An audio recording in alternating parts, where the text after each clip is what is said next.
Hello student, welcome to online agriculture e platform. स्वागत है आप सभी का। आज की जो हमारी फूड ग्रेन की क्रॉप है वो है वीट। वीट जो है वो काफ़ी इम्पॉर्टेंट क्रॉप है।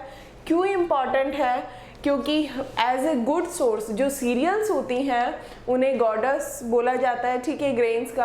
अब देखिएगा ये क्या है, सीरियल में बात की जाए वीट की तो वीट जो है पूरे वर्ल्ड की सबसे इम्पॉर्टेंट ये स्टेपल फूड है, ठीक है। खाने योग्य जो फूड है वो कौन सा है? वीट यानी गेहूं है, पूरे विश्व की बात की जाए। अब देखिएगा, अगर पहले जनरल इंट्रोडक्शन करते हैं। अगर पूछा जाए कि क्षेत्रफल की दृष्टि से गेहूं सबसे ज्यादा कहाँ उगाया जाता है तो वो है इंडिया, ठीक है। फिर सेकंड नंबर पे आएगा चाइना।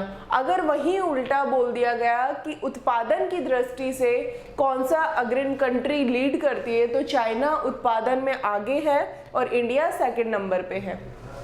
अब पूछा जाए कि इंडिया में एरिया और प्रोडक्शन की बात की जाए तो उत्तर प्रदेश जो है वो दोनों क्षेत्रफल में भी आगे है और प्लस उत्पादन में भी, ठीक है। वही एक चीज आती है उत्पादकता, पर हेक्टर उत्पादन किसका ज्यादा है तो वो है पंजाब। पंजाब जो है वो उसकी उत्पादकता अधिक है, ठीक है, पर हेक्टर उत्पादन अधिक है। क्लियर हो गई जनरल चीजें। अब देखिएगा, अब मैंने इसे बोला है कि गेहूं को वानस्पतिक नाम पे डिस्कस करेंगे पहले कि गेहूं का वानस्पतिक नाम क्या है। हम सब ने पढ़ते हुए आए हैं ट्रिटिकम एस्टिवम, ट्रिटिकम एस्टिवम, है ना। सबसे पहली बात, जो वीट का नाम है वो क्या है? ट्रिटिकम स्पीसीज है, ठीक है। अब बात की जाए इसमें क्वेश्चन किस किस टाइप से आएंगे वो मैं आपको बताती हूँ। 3 कैटेगरी में डिवाइड किया हुआ है मैंने चीजों को। फर्स्ट मैंने लिखा है यहाँ पे हेक्साप्लॉइड। हेक्साप्लॉइड का मतलब ही क्या होता है? 6x। दूसरा मैंने उसे लिखा है टेट्राप्लॉइड और तीसरी जो कैटेगरी है वो है डिप्लॉइड यानी 2x, टेट्रा यानी 4x और हेक्सा यानी 6x, ठीक है। उसमें 3 कपल्स बनते हैं, 2 बनते हैं और यहाँ सिंगल बनता है। इस टाइप से ये ब्रीडिंग का पोर्शन है, आगे जाके आपको पता लगेगा। अब देखिएगा, सबसे पहली बात हेक्साप्लॉइड की बात करते हैं तो इसे ब्रेड वीट भी बोला जाता है। ब्रेड का मतलब क्या होता है? रोटी, ठीक है, ब्रेड वीट। तो रोटी जो फूलती है, रोटी जो गेहूं होता है वो कौन सा होता है? Triticum aestivum. अब यहाँ पे लिखा हुआ है ट्रिटिकम एस्टिवम। 87% एरिया पे जो ग्रो होता है, क्षेत्र में उगता है, वो कौन सा है? वो ट्रिटिकम एस्टिवम ही है, ठीक है। अब ये 87 यानी अप्रोक्सीमेट 90 के लमसम है, तो सबसे ज्यादा जो प्रोडक्शन होता है वो ट्रिटिकम एस्टिवम का होता है। आप देखिए इसका दूसरा नाम क्या है? इसे मैक्सिकन ड्वार्फ वीट भी बोला जाता है। क्या बोला जाता है? मैक्सिकन ड्वार्फ वीट, गेहूं। इंग्लिश में भी लिख देती हूं मैं आपको, मैक्सिकन ड्वार्फ वीट। क्लियर है। और बात की जाए रोटी बनाने के लिए, चपाती बनाने के लिए जो बेस्ट है, इसे ब्रेड वीट के नाम से भी जाना जाता है। और इसमें आपको 2 टाइप के क्वेश्चन आएंगे कि मैक्सिकन ड्वार्फ वीट कौन सा स्पीसीज है तो ट्रिटिकम एस्टिवम जो है वो मैक्सिकन ड्वार्फ वीट है, ठीक है। फिर बोलेगा ब्रेड वीट का नाम बताएं तो ब्रेड वीट का नाम भी क्या है? ट्रिटिकम एस्टिवम ही है, जिसे रोटी वीट भी बोला जाता है, ठीक है, रोटी बनती है जिसकी। अब देखिएगा तीसरा क्वेश्चन आता है शतगुणित गेहूं की जो स्पीसीज है वो कौन सी है तो वो भी कौन सी है? ट्रिटिकम एस्टिवम ही है। फिर बोल देगा ट्रिटिकम एस्टिवम यानी गेहूं के जो गुणसूत्र संख्या है उनके बारे में बताएं तो आपको याद रखना है 2n बराबर 6x बराबर 42। ये चीज आपको याद रखनी है। तो मैंने एक ही इसमें काफी 3-4 क्वेश्चन बता दिए हैं और इस तरीके से घुमा फिरा के क्वेश्चन पूछे जाते हैं, ठीक है। सबसे ज्यादा एरिया पे कल्टीवेट कौन सा होता है तो वो भी कौन सा है? ट्रिटिकम एस्टिवम है। क्लियर हो गई चीजें। अब आपको पता है इसको क्या बोलते हैं? रोटी, ब्रेड वीट बोला जाता है, क्योंकि इससे क्या होती है? इससे रोटी फूलती है, ठीक है। अब दूसरा देखिएगा, दूसरी स्पीसीज पे चलते हैं। दूसरा है टेट्राप्लॉइड। टेट्रा का मतलब ही क्या होता है? 2n बराबर 4x। 4x हुआ तो इसका हाफ किया तो क्या हुआ 28 आ गया। क्लियर हुआ यहाँ से। अब जो दूसरी है वो कौन सी है, ट्रिटिकम ड्यूरम। कौन सी है, ट्रिटिकम ड्यूरम है। इसका दूसरा नाम क्या है, मैक्रोनी वीट भी बोला जाता है। इसे क्या बोला जाता है, मैक्रोनी वीट भी बोला जाता है। ये रहा मैक्रोनी वीट। अब देखिए पहले इसकी बात करते हैं। सबसे ज्यादा एरिया पे अगर ये उगेगा तो कहाँ उगेगा, पंजाब है, यूपी है, हरियाणा है, राजस्थान है, एमपी है, JNK है, काफी एरिया में, उधर महाराष्ट्र है, मतलब काफी एरिया में उगता है। ठीक है। अब बात की जाए देखिए ट्रिटिकम ड्यूरम की, तो ये जो है इसे मैक्रोनी वीट बोला जाता है। इससे क्या बनती है, इससे बनती है सेवइयां, सूजी, पास्ता, मैक्रोनी इत्यादि। ठीक है। तो ये जो बनती है वो किससे बनती है, ट्रिटिकम ड्यूरम से बनती है। ये चीज याद रखने वाली बात है।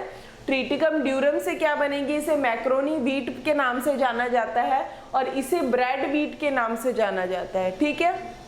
सॉरी। अब बात करते हैं इससे सूजी, सेवइयां, पास्ता, मैक्रोनी वगैरह बनती है। अब देखिए ये जो होता है ये साउथ में ग्रो होता है ज्यादातर और 12% एरिया पे, 12% क्षेत्रफल पे उगता है। ठीक है। कौन सा उगता है, मैक्रोनी वीट। अब ये साउथ में कहाँ होगा, तमिल में होगा, AP में होगा, कर्नाटका में होगा, ठीक है, एक्सेट्रा। क्लियर है। अब ये पूरा क्लियर हो गया। ट्रिटिकम एस्टिवम क्या है, ट्रिटिकम ड्यूरम क्या है। तीसरी जो स्पीसीज है वो क्या है, ट्रिटिकम डाइकोकम।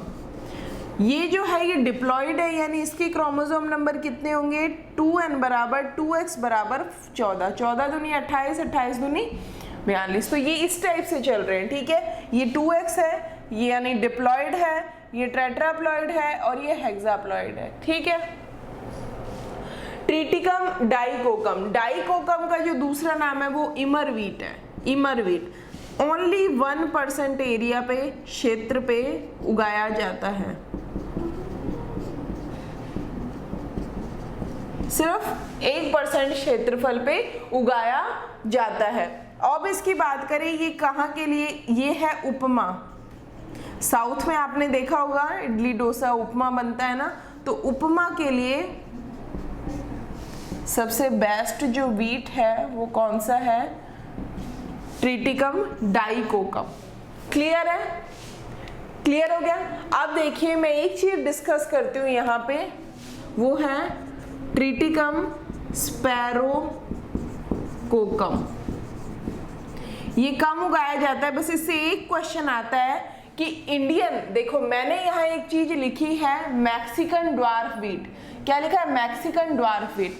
अगर आपसे पूछ लिया जाए इंडियन ड्वार्फ वीट, ये एक ही क्वेश्चन आता है इसमें, वो कौन सा है, तो वो आपको बताना है ट्रिटिकम स्पैरोकोकम।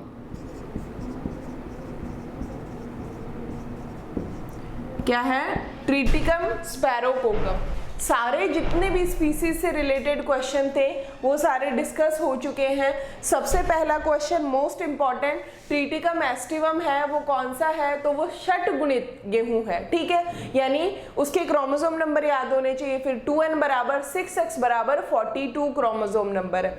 दूसरा क्वेश्चन, ट्रिटिकम एस्टिवम का दूसरा नाम ब्रेड वीट बोला जाता है इसे, और क्या बोला जाता है, मैक्सिकन ड्वार्फ वीट। देखो बच्चे कहाँ कंफ्यूज होते हो आप लोग, ये जो है आप लोग बोलते हो ट्रिटिकम एस्टिवम हमारे यहाँ सबसे ज्यादा, बट ये लाया गया मैक्सिको से है, तो मैक्सिकन ड्वार्फ वीट बोला जाता है। ड्वार्फ का मतलब होता है बोना। ठीक है। मैक्सिकन ड्वार्फ वीट बोला जाता है ट्रिटिकम एस्टिवम को। अब वही बात करते हैं ट्रिटिकम स्पैरोकोकम को, तो इसको जो बोला जाता है वो इंडियन ड्वार्फ वीट बोला जाता है। तो आपको इस टाइप से याद रखना है। ठीक है। फिर बात की जाए उसे ब्रेड वीट, यानी रोटी बनाने के लिए जो गेहूं उपयोगी है वो कौन सा है, ट्रिटिकम एस्टिवम है। सेकंड नंबर पे आता है टेट्राप्लॉइड। टेट्राप्लॉइड यानी 2n बराबर 4x बराबर 28। ठीक है। ये किसका है, ये ट्रिटिकम ड्यूरम का है। ट्रिटिकम ड्यूरम वो है जिसे मैक्रोनी वीट बोला जाता है, जिसका पास्ता बनता है, नूडल्स बनता है और क्या सेवियां बनती है, मैक्रोनी बनती है, ठीक है, इस टाइप से। ये जो है ये ट्रिटिकम ड्यूरम है, 12% एरिया पे कल्टीवेट होता है, ठीक है, थोड़ा सा नॉर्थ साउथ में कल्टीवेशन होता है इसका। क्लियर हो गया साउथ की तरफ। अब है डिप्लॉयड। डिप्लॉयड का मतलब 2n बराबर 2x बराबर 40।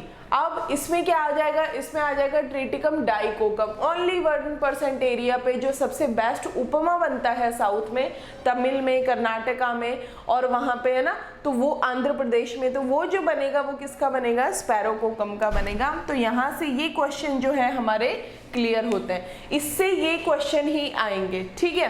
अब देखिए, अब हम किस पे चलेंगे, फैमिली पे चलेंगे। अब फैमिली अगर आपसे पूछी जाए किसकी, वीट की, तो आप क्या बताएंगे, ग्रामिनी फैमिली है, पोएसी। ग्रामिनी का दूसरा नाम क्या है, पोएसी है, उसका तीसरा नाम क्या है, घास कुल है। तो अभी हम वो वाला क्लासिफिकेशन यहाँ पे देखते हैं।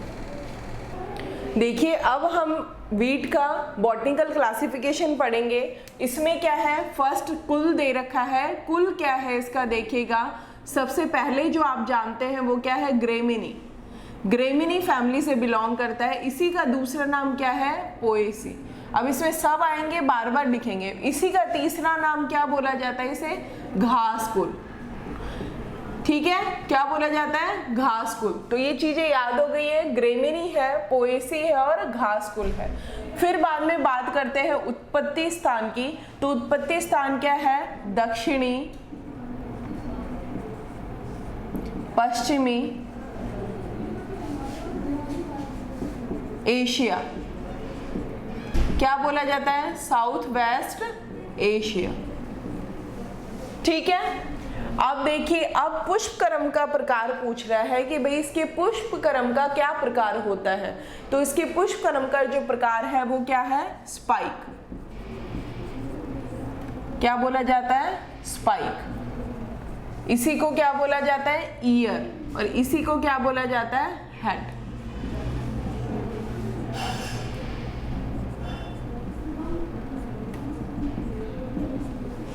ठीक है, ये नाम याद करना। फल का प्रकार क्या कहलाता है, स्पाइक आपको पता है ऐसे बालियों के रूप में लगते हैं ना, ये बाली लगती है, तो ये क्या, कौन सी फॉर्म हो जाएगी, यहाँ बीज लगते हैं, बाली में क्या होता है, दाने होते हैं, ठीक है। तो ये कौन सी फॉर्म हो जाती है, ये कौन सी हो जाती है, स्पाइक, बाली। अब देखिएगा, फल का प्रकार, ये वेरी इंपॉर्टेंट है। ग्रामिनी फैमिली से जो भी है सीरियल्स, उनका जो फल का प्रकार होगा वो क्या कहलाएगा, कैरियोसिस।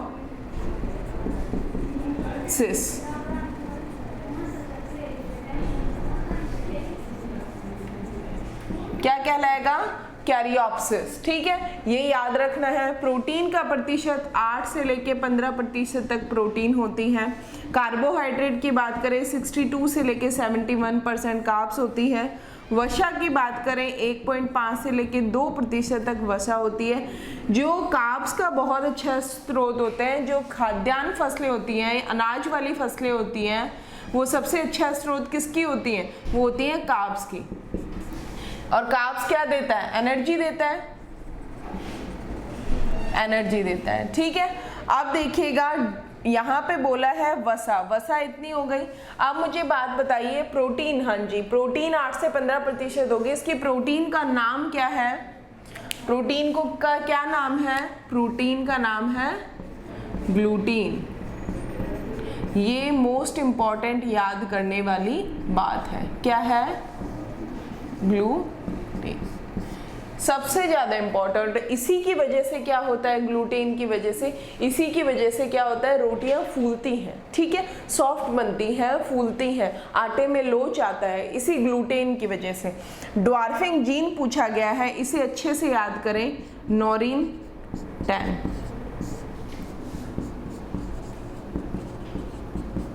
नॉरिन टैन, क्लियर है। ये देखिए ड्वार्फिंग जीन, नॉरिन टैन। और इस नॉरिन टैन का जो सबसे पहले उपयोग किया था वो किसने किया था, N.E. बोरलॉग, ठीक है, नॉर्मन E. बोरलॉग। इन्हें क्या बोला जाता है, इन्हें बोला जाता है father of green revolution in world. पूरे विश्व के फादर, हरित क्रांति के जो फादर पितामह बोले जाते हैं वो कौन है? N.E. बोरलोग हैं। ठीक है, क्वेश्चन बहुत इंपॉर्टेंट है। फिर दूसरी बात बोल लेते हैं, father of green revolution in India. अगर इंडिया आपसे पूछा जाए, अगर भारत पूछा जाए तो क्या होगा? M.S. स्वामीनाथन।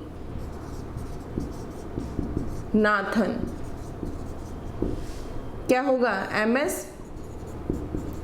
स्वामीनाथन। इनका बहुत बड़ा योगदान है एग्रीकल्चर की पूरी हिस्ट्री में, अब तक भी इतिहास में इनका बहुत बड़ा, M.S. स्वामीनाथन जी का बहुत बड़ा योगदान है। देखिए ये बहुत अच्छा काम करते हैं इन्होंने। अब बात करें किसकी, दो क्वेश्चन यहाँ से हो गए इंपॉर्टेंट कि हरित क्रांति के पितामह अगर पूरे विश्व में पूछे जाएंगे तो N.E. बोरलोग है, और अगर वहीं भारत में पूछे गए तो क्या है? M.S. स्वामीनाथन है। ये याद करना है आपको, M.S. स्वामीनाथन है। अब मैं यहाँ लिखती हूँ एक और चीज है, टेस्ट वेट। गेहूं का टेस्ट वेट कितना होता है? 40 ग्राम। मैंने आपको पहले भी बताया हुआ है टेस्ट वेट होता क्या है, तो ये क्या होता है?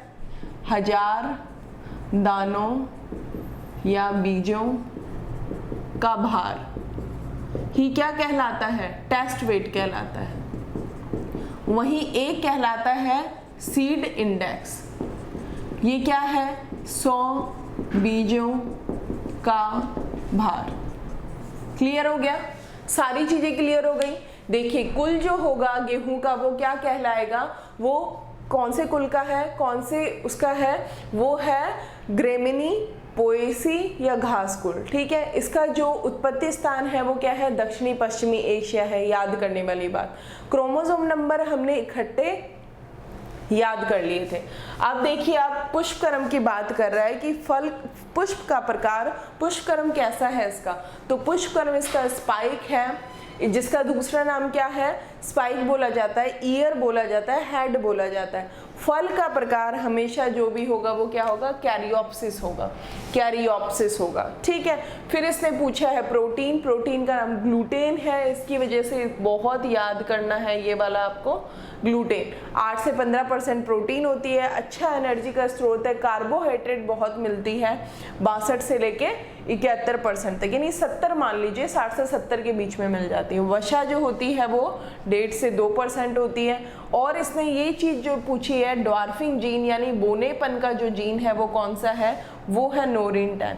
और ये आपको मोस्ट इंपॉर्टेंट याद करना ही करना है। ठीक है, गेहूं में कुछ स्पेसिफिक क्वेश्चन है जो आते हैं डायरेक्ट, कंफ्यूज नहीं होना है, याद करना ही है। इधर मैंने आपको फादर भी यहीं पे बता दिए हैं और टेस्ट वेट के बारे में आपको बता दिया। अब हम नेक्स्ट स्लाइड पे डिस्कस करते हैं।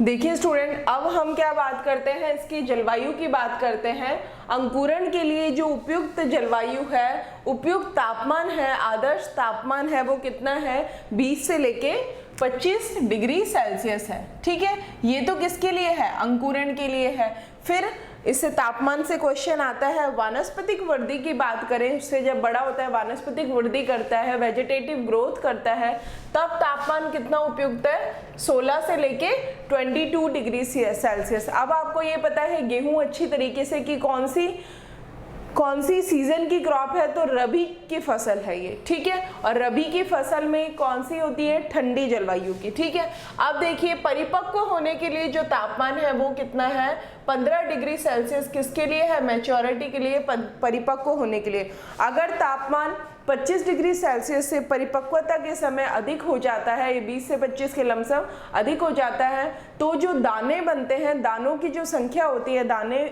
अंदर दानों का भराव नहीं होता है, वो कम हो जाता है, और उसी की वजह से क्या होता है? दाने ही चाहिए हमें, तो इकोनॉमिकल लॉस होता है। ठीक है, आप देखिएगा मृदा की बात करते हैं। अच्छी जल निकास वाली चिकनी बलू दोमट मृदा जो है वो इसके लिए उपयुक्त है, जिसका पीएच कितना होना चाहिए? 5.5 से 5.5। और किसकी है? रबी क्रॉप है। रबी क्रॉप यानी ठंडी, रबी की फसल है। अब रबी की फसल का बुआई का समय क्या होगा, बताओ क्या होगा, अक्टूबर नवंबर। एग्जैक्ट मैं आपको बताती हूँ कौन सी डेट होती है, ठीक है। अब देखिए 3 स्टेटमेंट दे रखे हैं यहाँ पे, ये फर्स्ट इंट्रोडक्शन में ही लिख देने चाहिए थे। C3 प्लांट है, गेहूं का जो है वो कार्बन के 3 साइकिल यानी C3 प्लांट है। लॉन्ग डे प्लांट है यानी लघु बोला जाता है शायद, दिवस पादप, दीर्घ दिवस, लॉन्ग डे प्लांट, ठीक है। लॉन्ग डे प्लांट जो भी रबी के प्लांट होंगे, रबी सीजन के होंगे यानी पुष्पन के समय, जिनको eight the time of flowering, पुष्पन के समय जिनको जो लाइट यानी प्रकाश की अवधि की जरूरत कितने 12 घंटे से ज्यादा आवर्स की जरूरत होती है, वो कौन से होते हैं, लॉन्ग डे प्लांट होते हैं। समझ में आया। अब ये क्या है, सेल्फ पॉलिनेटेड क्रॉप है यानी स्व, देखिएगा स्वपरागित फसल कौन सी होती है, जिसमें जो परागण है क्या होता है, ये एक फूल, एक पौधा है, इस पे एक में फूल लगा हुआ है, एक ही प्लांट पे नर और मादा के जो पोलन ग्रेन से एक ही फ्लावर में अगर फ्यूजन हो जाता है तो वो कैसी होती है, स्वपरागित फसल है। अब मैं आपको एक चीज बताती हूँ, सबसे इंपॉर्टेंट चीज है गेहूं में ये पढ़ने वाली, कॉन्सेप्ट वाइज हम चीजों को समझेंगे। देखिएगा ये क्या है, मृदा, ठीक है, ये क्या है, मृदा है, सॉइल है।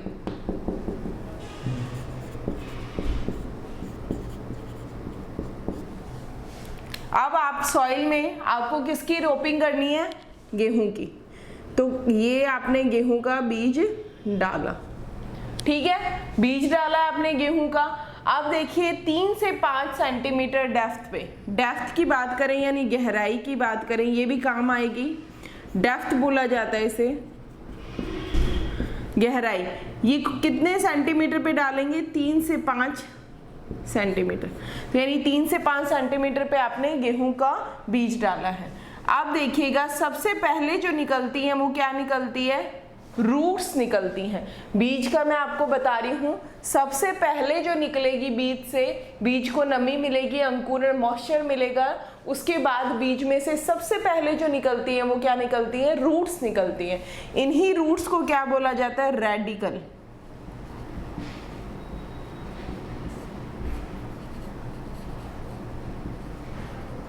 ठीक है, फिर उसके बाद ऊपर निकलेगा, ये निकला, इसे क्या बोला जाता है, इसे बोला जाता है शाखा या शूट, ठीक है। नीचे से रूट निकलेगी पहले और ऊपर शूट निकलेगी उसके बाद, इसी को क्या बोला जाता है, प्लूमो, प्लूमोन।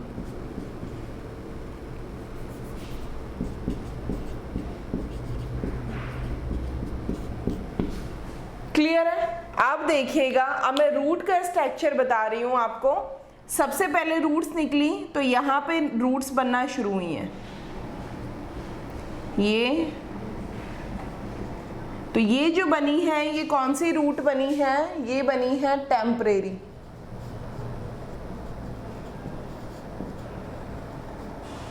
टेम्परेरी रूट, जिसे क्या बोला जाता है, सेमिनल। सेम हिंदी में भी लिख दें आप, सेमिनल जड़ें, टेम्परेरी यानी अस्थाई,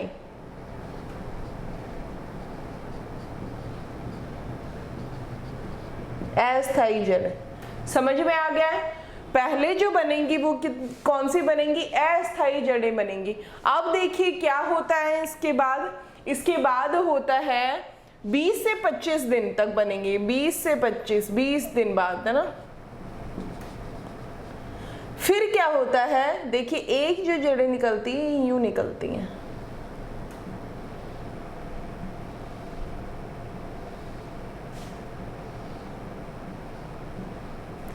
समझ में आया। फिर ये जो जड़ें ये कहां से निकल रही हैं, ऊपर की तरफ से, ठीक है। अब ये जो जड़ें हैं ये कैसी होती हैं, इनकी बात की जाए पहले आप समझ लीजिएगा कैसे हो रहा है, ठीक है। ये जो है ये कौन सी है, परमानेंट रूट्स, जिन्हें क्या बोला जाता है, स्थायी जड़ें।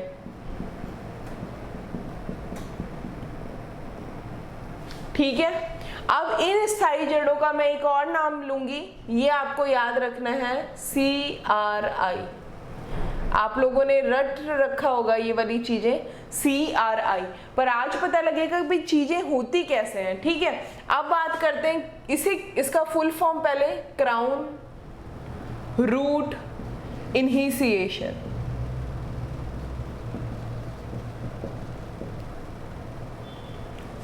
हिंदी में इसे क्या बोला जाता है, शीर्ष कंदिल जड़े बोला जाता है। क्या बोला जाता है, कंदिल जड़े, आई थिंक। ठीक है, अदरवाइज आपको देख के बता दिया जाएगा। इसका जो जर्मिनेशन होता है 21 डेज, 21 दिन। अब आपको मैंने पूरा डायग्राम बता दिया है। अब क्वेश्चन कैसे बनेगा देखिएगा। देखिए हिस्ट्री बताती हूँ। सबसे पहले ये एक बीज है, मृदा में आपने बीज डाला, बीज में जब पानी मिला, उसे मॉइस्चर मिला, तो बीज में से अंकुरण शुरू हुआ। अंकुरण शुरू होने के बाद सबसे पहले जो बनती है वो क्या बनी, जड़ें बनी। फिर ऊपर क्या होती है, शाखाएं यानी शूट बनती हैं। अब इन जड़ों में, गेहूं की बात कर रहे हैं, गेहूं में जड़ों में दो चीजें आपको याद रखनी है। सबसे पहले जो जड़ें बनेंगी वो अस्थायी जड़ें बनेंगी, टेम्परेरी जड़ें बनेंगी। ठीक है, ये जड़ें क्या करती हैं, शुरुआत में इसको हल्का फुल्का नमी और पोषण देने का काम करती हैं। फिर उसके बाद 20 से 25 दिन बाद अपने आप ये जो जड़ें हैं ये मृदा में डिसॉल्व हो जाती हैं, सूख के अपने आप मृदा में मिल जाती हैं। 20 दिन बाद, 21 दिन बाद ये जो जड़ें हैं ऊपर की तरफ ये बनना शुरू हो जाती हैं। ठीक है, 21 दिन में ये क्राउन रूट इनिशिएशन बिल्कुल स्टार्ट है, कंदिल जड़ें बन जाती हैं। ये बन गई तो इनका काम खत्म हो गया। फिर ये क्या होती हैं, ये यहाँ से कट हो जाती हैं और ये अपने मिट्टी में वैसे ही डिसॉल्व हो जाती हैं। अब देखिएगा, फिर सारा जो काम करती है पौधे का वो कौन सी करती है, ये जड़ें करती हैं, CRI जड़ें करती हैं। ठीक है, क्राउन रूट इनहिसिएशन जो बोला जाता है ये जड़ें करती है। अब देखिएगा, क्वेश्चन आपसे पूछा जाता है कि CRI स्टेज, पहला जल मांग से रिलेटेड होता है कि CRI स्टेज सबसे क्रिटिकल यानी क्रांतिक अवस्था जो जल देने की है वो कौन सी है। वो आपको याद है सबको, ये क्वेश्चन बहुत बार आया हुआ है कि वो कौन सी है, CRI है, CRI स्टेज है। अब देखिएगा, इसका कॉन्सेप्ट सुनिएगा कि क्यों CRI में ही पानी की जरूरत होती है, बाकी हमें क्यों नहीं इतनी ज्यादा होती है। तो ठीक है, वैसे तो 6 इरिगेशन जरूरी है, बट मोस्ट क्रिटिकल अगर आपके पास पानी की सुविधा, अगर एक ही पानी की सुविधा है तो आपको किस पे देना है, इस CRI स्टेज पे देना है। आप देखिएगा क्यों देना है। अब ये बताइए, ये मृदा, ये धरातल है, ठीक है, मृदा की लेयर है, इसके जस्ट यानी 3 से 5 सेंटीमीटर पे तो आपने क्या बीज को बोया है, तो यहाँ यानी 1 से 2 सेंटीमीटर ही गैप रहता है, तो ये जड़ें होती हैं। अगर अब आपको ये पता है अगर पानी नहीं है तो क्या होगी, ऊपर वाली मृदा की जड़ें, जो मृदा है उसमें से मॉइस्चर नहीं होगा तो वो पपड़ी सी बनेगी, सूख जाएगी। अब ये जड़ें हैं वो जस्ट तुरंत पास है इसके, ठीक है, तो जब सूखेंगी तब सबसे ज्यादा प्रभाव किस पे पड़ेगा, इन जड़ों पे पड़ेगा। और अगर पौधे की जड़ें बाहर एक्सप्लोर हो गई, ठीक है, पौधों की जड़ों पे अगर डायरेक्ट प्रभाव पड़ रहा है तो मतलब पौधा सरवाइव कर ही नहीं पाएगा, और ये तो अभी छोटी अवस्था है पौधे की। तो इसीलिए यहाँ पे पहली जो फर्स्ट सिंचाई बोला जाता है वो किस पे देनी चाहिए, वो CRI स्टेज पे, यानी 21 दिन बाद देनी चाहिए। समझ में आया ये चीज, यानी 21 दिन बाद यहाँ पे सिंचाई देना अति आवश्यक है। उसके बाद ये आराम से परिपक्व हो जाती हैं और चीजें कर लेती हैं। दूसरा क्वेश्चन बनता है कि CRI यानी जो कंदिल जड़ें हैं वो पौधे में कहाँ बनती हैं। तो जड़ें बनती हैं बिल्कुल कहाँ बनती है, नीचे ही बनती है, मृदा में ही बनती हैं। क्वेश्चन ऐसे पूछा जाता है कि CRI जो कंदिल जड़ें हैं वो कहाँ बनती हैं। फिर पूछेंगे बीज के नीचे, मृदा के नीचे बनती हैं, बीज के नीचे और मृदा के नीचे बनती हैं। फिर बोलेंगे बीज के नीचे मृदा के ऊपर बनती हैं। तीसरा स्टेटमेंट बोलेंगे, गौर से सुनिएगा, मृदा के नीचे और बीज के ऊपर। ऐसे बनती हैं। तो अब आपको ध्यान रखना है कि ये डायग्राम इसलिए मैंने आपको समझाया है कि ताकि आप समझ जाओ, ये जड़ें, ये बीज है, ठीक है, इसके तो ऊपर बन रही हैं, इसके तो ऊपर हैं। अब ये मृदा है और मृदा के नीचे हैं, तो स्टेटमेंट जो इसमें सही होता है वो CRI से ये होता है कि CRI यानी जो कंदिल जड़ें हैं वो मृदा के नीचे बनती हैं परंतु बीज के ऊपर बनती हैं, ठीक है, ये याद रखने वाली बात। तो मोस्ट जो इम्पॉर्टेंट चीजें हैं वो आपके अभी यहाँ पे क्लियर हो गया है। फिर ड्वार्फिंग जीन की मैंने आपको बात की थी, तो वो ड्वार्फिंग जीन कौन सा है? नोरिन 10 है, बार बार पूछा जाता है, बार बार। इसकी प्रोटीन का नाम क्या है? ग्लूटेन है, बार बार पूछे गए हुए क्वेश्चन है ये, ठीक है। तो क्वेश्चनों को हमें अच्छे से करना है। अब इसमें से आपको घुमा फिरा के कैसे भी क्वेश्चन कर दे आप आंसर तक पहुंच जाओगे, क्योंकि आपने ये चीज डायग्राम में समझ ली है, ठीक है। अब हम नेक्स्ट क्लासिफिकेशन की तरफ चलते हैं। देखिए स्टूडेंट, ये जो कुछ इंपॉर्टेंट वेराइटीज लिखी हुई है यहाँ पे, ओवरऑल आपको किस किस पे गौर करना है देखिएगा। फर्स्ट जो है ये इंपॉर्टेंट है, नोरिन 10 जो ड्वार्फिंग जीन है इसका, ठीक है, ठीक है। इसकी बात करते हैं, इसमें एकल जीन वाली जो किस्म है वो कौन सी है और द्विजीन वाली किस्म है वो कौन सी है? तो लर्मा राजो जो है, लर्मा रोजा, वो है एकल gene, single gene, single gene है इसमें। और जो डबल जीन है वो कौन सी है? सोनारा 64, ठीक है। ये दो वैरायटी आपको अच्छे से याद करनी है। बात करते हैं कल्याण सोना। कल्याण सोना कैसी है? पछेती है, पछेती किस्म। और ये जो है ये बीच वाली असिंचित क्षेत्रों के लिए।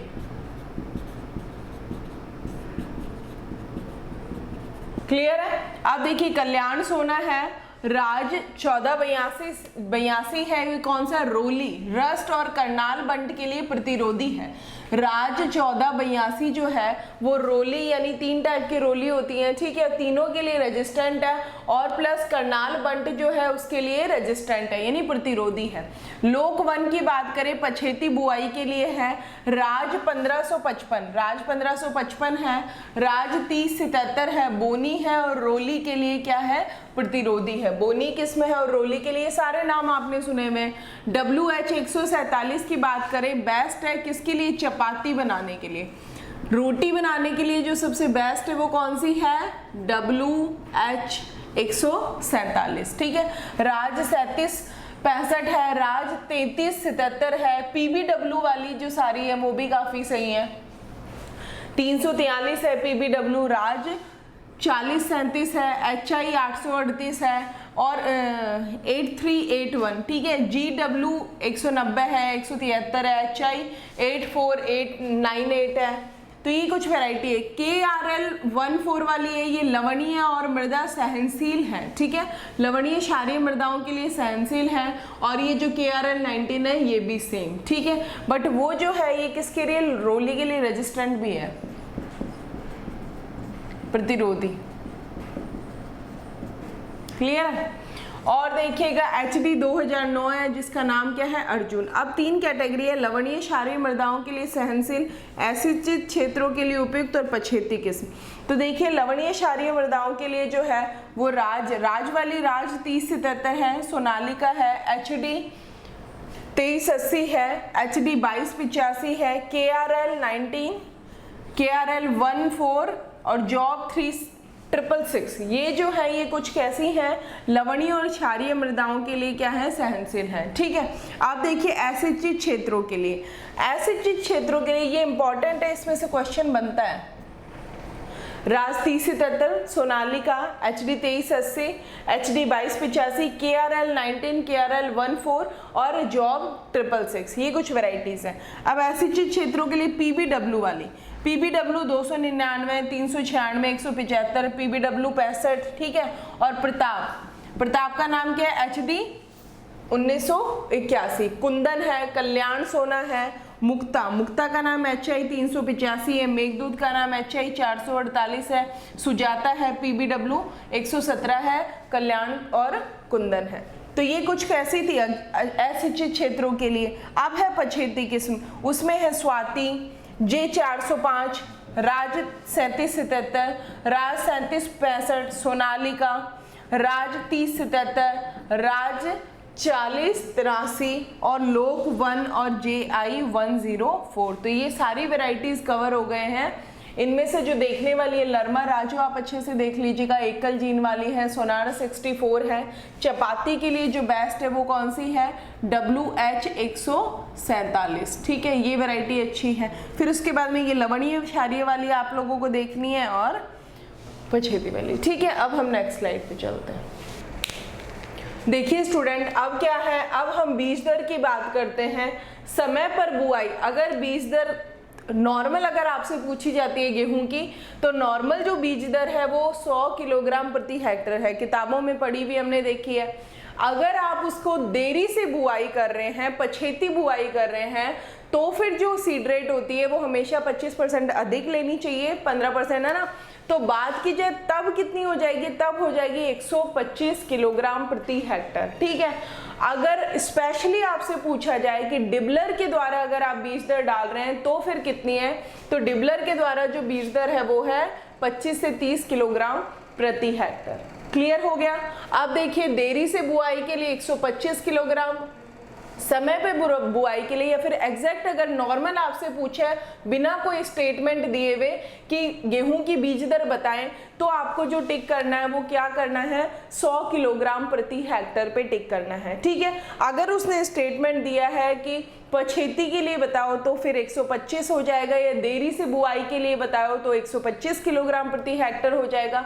वहीं उसने अगर आपसे डिबलर पूछ लिया है तो डिबलर में जो बीज दर होती है वो, क्योंकि डिबलर में क्या होता है, प्रॉपर स्पेसिंग पे और प्रॉपर दूरी पे बीज बोए जाते हैं, इसमें कोई भी बीज का नुकसान नहीं होता है। तो ये जो होती है ये डिबलर मेथड होता है, ठीक है। अब देखिएगा क्वेश्चन पूछे जाते हैं, गेहूं से भर भर के क्वेश्चन पूछे जाते हैं, ठीक है। अब देखिएगा क्वेश्चन क्या है, इसकी पौध रोपण दूरी से भी क्वेश्चन पूछा जाता है कि पौध रोपण की जो दूरी है वो बताएं। तो 22 एग्जैक्ट है 22.5 ही आएगा, इसे 22 या 23 नहीं पढ़ना है, 22.5 सेंटीमीटर ही आएगा। कतार से कतार की दूरी क्या है, कतार से कतार की दूरी 22.5 ही पूछी जाती है, और 10 जो है वो क्या है, पौध से पौध की दूरी। याद हो गई, 22.5 से लेके 10 सेंटीमीटर।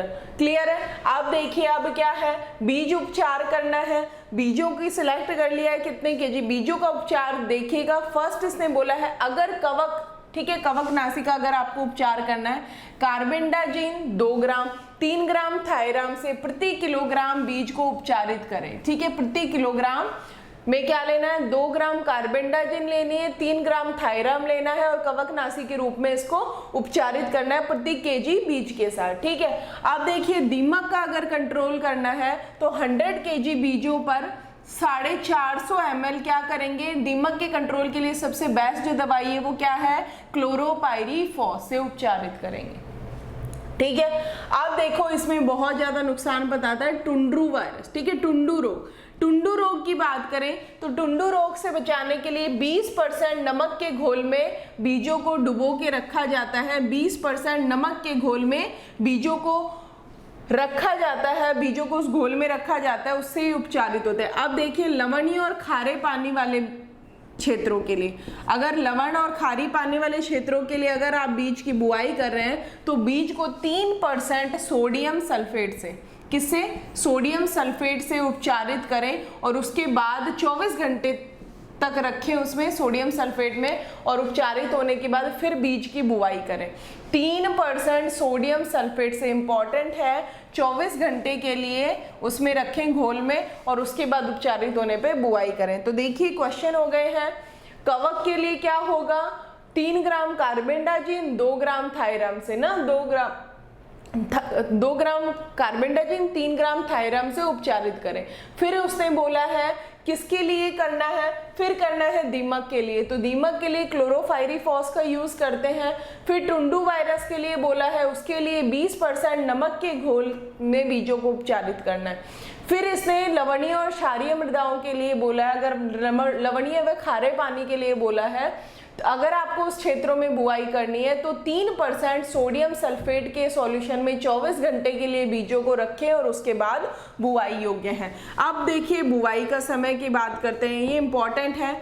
नवंबर बिल्कुल फिक्स दे रखा है, पूछा जाता है पेपर में, नवंबर के प्रथम सप्ताह से, ठीक है, 1 से 15, फर्स्ट जो वीक ऑफ नवंबर से नवंबर के अंतिम सप्ताह तक बुआई कर देनी चाहिए। ये बहुत बार पूछा गया, इसमें डेट पूछ लेते हैं 15 नवंबर के लमसम, तो ये एग्जैक्ट चीजें हैं, ठीक है, ये आपको याद करनी है। खाद और उर्वरक की बात करें, FIM 10 से 15 टन डाल देंगे। NPK की बात करें 120 kg NPK, nitrogen 60 kg, phosphorus और 40 kg पोटाश की मात्रा। आप देखिए खरपतवार नाशी, खरपतवार नाशी बहुत नुकसान पहुंचाता है।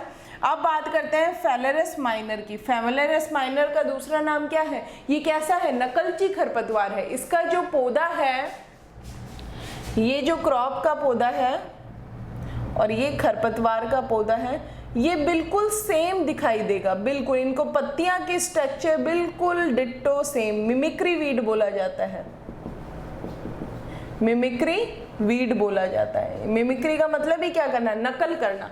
नकलची खरपतवार सेम टू सेम दिखेगा, ठीक है।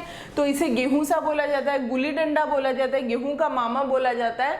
क्या नाम है? फेलेरिस माइनर, ठीक है। चौड़ी पत्ती वाले खरपतवार के लिए किसका उपयोग करेंगे? 2,4-D पढ़ते हुए आ रहे हैं, 0.4 kg पर हेक्टर। एकल बीज पत्री वाले या सक्रिय पत्ती वाले जो जिनके लिए यूज किया जाता है, आइसोप्रोट्यूरन सल्फोसल्फ्यूरन 1 किलोग्राम प्रति kg से। अब देखिएगा आइसोप्रोट्यूरन की बात करें, सक्रिय पत्ती वाले जो खरपतवार है उसके लिए बेस्ट है, सब जगह के लिए आइसोप्रोट्यूरन सबसे बेस्ट है। पर वहीं हम बात करते हैं पंजाब और हरियाणा की, किसकी करेंगे भाई? पंजाब प्लस हरियाणा। देखिए यहाँ क्या हुआ, यहाँ ये आइसोप्रोट्यूरोन का इस्तेमाल इतना ज़्यादा हुआ है, आपको पता है इंसेक्टिसाइड फंजीसाइड केमिकल्स बहुत ज़्यादा छिड़के गए हैं इन वाली लैंड पे, पंजाब और हरियाणा की। तो अब क्या हुआ, ये जो खरपतवार हैं, जो सक्रिय पत्ती वाले खरपतवार हैं, आइसोप्रोट्यूरोन कितना ही डाले जाओ इन पे कोई असर नहीं हो रहा था, ठीक है। फिर उसके बाद क्या हुआ, फिर इन वाले क्षेत्रों में जो डाला जाता है वो अधिकतम उपयोग किया जाता है सल्फोसल्फ्यूरोन का, ठीक है, क्योंकि ये फिर ज्यादा इफेक्टिव है कंपैरिजन टू इसके। बाकी नॉर्मल जो जगह है आइसोप्रोट्यूरोन कारगर है, काफी अच्छा काम कर रहा है, बट यहाँ पे इतनी ज्यादा केमिकल्स थी कि आइसोप्रोट्यूरोन भी फेल हो गया था, इसके लिए सल्फोसल्फ्यूरोन का यूज किया जाता है। पूरी स्लाइड कंप्लीट समझ में आ गई, वो मत भूलिएगा, हर एक पॉइंट जो लिखा हुआ है बहुत इंपॉर्टेंट है, ठीक है। बीज दर 100 kg है, देरी से 125 है, डिबलर से 25 से 30 किलोग्राम है, दूरी जो है 22.5 से 22.5 तो कतार से कतार है, और 10 सेंटीमीटर जो है वो क्या है? प्लांट टू प्लांट है। अब हम नेक्स्ट स्लाइड पे चलते हैं। देखिएगा स्टूडेंट, अब जो है सिंचाई की अवस्थाओं के बारे में बात करते हैं। अच्छी उत्पादन के लिए गेहूं की फसल को 6 सिंचाई की आवश्यकता होती है। कितनी? अगर आपके पास पर्याप्त सिंचाई का साधन है तो 6 सिंचाई की आवश्यकता होती है। अब देखिए ये 6 सिंचाई की अवस्थाएं कौन कौन सी हैं, अच्छे से याद करना है आपको। मेरे मुंह से कंदिलिए निकल गया था, पर इसका क्राउन रूट इनिशिएशन जिसे CRI स्टेज बोला जाता है, क्या बोला जाता है? CRI, ठीक है, ये शॉर्ट फॉर्म में आती है CRI, ठीक है। तो इसका नाम पूरा याद करना, क्राउन रूट इनिशिएशन, ठीक है। इसको हिंदी में बोला जाता है चंदेरी जड़ अवस्था। पहले नंबर की मैंने और डायग्राम से आपको चीजें बताई हैं तो आपको एग्जैक्टली याद हो गया होगा, ठीक है। तो पहले की बात करते हैं, क्राउन रूट इनिशिएशन की बात करते हैं। ये जो अवस्था आती है ये 21 दिन आपको बताई गई थी, कब आती है? 21 दिन डेज आफ्टर सोइंग। इसे यूं लिखा जाता है DAS, ठीक है, सेम है, डेज आफ्टर सोइंग, ठीक है। अब देखिए दूसरी जो है वो है कल्ले फुटान पर, जब लेट टिलरिंग, जब टीलर्स निकलते हैं तब की। तीसरी जो है वो जोड़े की यानी जॉइंटिंग स्टेज, जब आपस में टीलर्स और जो दाने वो जुड़ते हैं, जॉइंटिंग स्टेज, टिलरिंग स्टेज। फिर है बालियां बनते समय यानी at the time of flowering, बालियां बनते समय, दानों में दूध बनते समय, ठीक है, मिल्क स्टेज पे सिंचाई करेंगे। लास्ट जो करेंगे पकने की अवस्था होती है वो उसे बोला जाता है डफ स्टेज। क्या बोला जाता है? डफ स्टेज। पहली जो सिंचाई करेंगे कंदिल जड़ों के बनने के निर्माण के समय करेंगे, 21 दिन पे करेंगे। दूसरी जो सिंचाई करेंगे वो क्या? कल्ले निकलते समय, कल्ले फुटान पे करेंगे। तीसरी जो करेंगे सिंचाई वो उन कल्ले में जब जॉइंटिंग होगा, यानी जोड़े की अवस्था में, ठीक है, जोड़े बनते समय, ठीक है। फिर जो करेंगे बालियां आने पर, फिर करेंगे दानों में दूध बनते पर, और छठी जो करेंगे वो लास्ट में पकने की अवस्था पर। आप देखिए यहाँ जो पहली है वो 21 दिन, ये दिन भी याद करने हैं। दूसरी जो है 21 के बाद 45 से 50 दिन, ठीक है। इसमें ये कौन सी होती है? जब टिलर्स निकलते हैं कल्ले फूटने पे। फिर बात करते हैं 65 से 70 दिन, यानी जोड़े बनते समय। फिर बात करते हैं 85 से 90 दिन, यानी बालियां बनते समय। फिर देखिएगा 100 से 105 दिन दानों में दूध बनते समय, और लास्ट जो है 115 से 125 दिन, ये कौन सी होती हैं? पकने यानी डफ स्टेज पे। ये सारा याद कर लेना। अगर आपके पास सिंचाई का एक सिंचाई है तो आपको जो सिंचाई करनी है वो CRI स्टेज पे करनी है, इस वाली स्टेज पे करनी है, ठीक है। क्लियर है? आप देखिए उपज कितनी होती है? सिंचित है तो अगर 45 से 50 क्विंटल प्रति हेक्टर, और अगर असिंचित है तो 15 से 20 क्विंटल प्रति हेक्टर। अगर आपको भंडारित कितने पे करना है? 10 से 12% नमी पे भंडारित करते हैं। अब देखिए रोग इंपॉर्टेंट है, टुंडू रोग, अंगुइना ट्रिटिसाई। अब ये अंगुइना ट्रिटिसाई क्या है? ये है सूत्रकृमि। सूत्रकृमि को क्या बोला जाता है? निमेटोड। और है कॉर्केनेबैक्टीरियम ट्रिटिसाई, ये क्या है? बैक्टीरिया। बैक्टीरिया का मतलब ही क्या होता है? जीवाणु। तो ऐसा कौन सा रोग है जो सूत्रकृमि और जीवाणु दोनों से होता है? तो आपको याद रखना है किसका? गेहूं का टुंडू रोग, ठीक है। दूसरा है सेहू रोग। सेहू रोग अंगुइना ट्रिटिसाई इस निमेटोड की वजह से ही होता है। तीसरा है करनाल बंट, जिसकी रेजिस्टेंट हमने है ना, फिशी स्मेल आती है, जो खेत है उसमें से बहुत गंदी बदबू सी आती है। तो ये टिलेशिया इंडिका और निमोशिया इंडिका की वजह से, ये काफी बार पूछा गया है, ये दोनों नाम बहुत बार पूछे गए हैं। क्या है? टिलेशिया इंडिका, और क्या है? निवोशिया इंडिका।